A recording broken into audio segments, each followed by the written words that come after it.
અને ભારે વરસાદના કારણે દહેરાદૂનની જે તમસા નદી છે તેણે રૌદ્ર રૂપ ધારણ કર્યું। તમસા નદીના ભારે પ્રવાહમાં એક મંદિર પાણીમાં ગરકાવ થઈ ગયું। દહેરાદૂનનું ટપકેશ્વર મહાદેવ મંદિર જે છે તે પાણીમાં ગરકાવ થયું છે। મંદિર અડધું પાણીમાં ડૂબી ગયું છે। પાણીના ભારે પ્રવાહથી મંદિરને ભારે નુકસાન થયું। ઉછાળા મારથી તમસા નદી મંદિરમાં પ્રવેશી હતી। મંદિર પાસે આવેલી હનુમાનજીની પ્રતિમા અડધી પાણીમાં ગરકાવ થઈ ગઈ છે।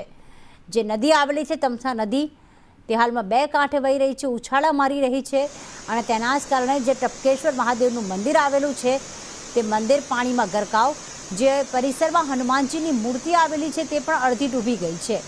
અહીંયા કુદરતનું રૌદ્ર સ્વરૂપ જોવા મળી રહ્યું છે। નદીઓના પાણી મંદિરોમાં ઘૂસી ગયા છે। મંદિરની બાજુમાં લગોલગ જે પરિસરમાં હનુમાનજીની મોટી મૂર્તિ આવેલી છે તે મૂર્તિ અડધી જ જોવા મળી રહી છે।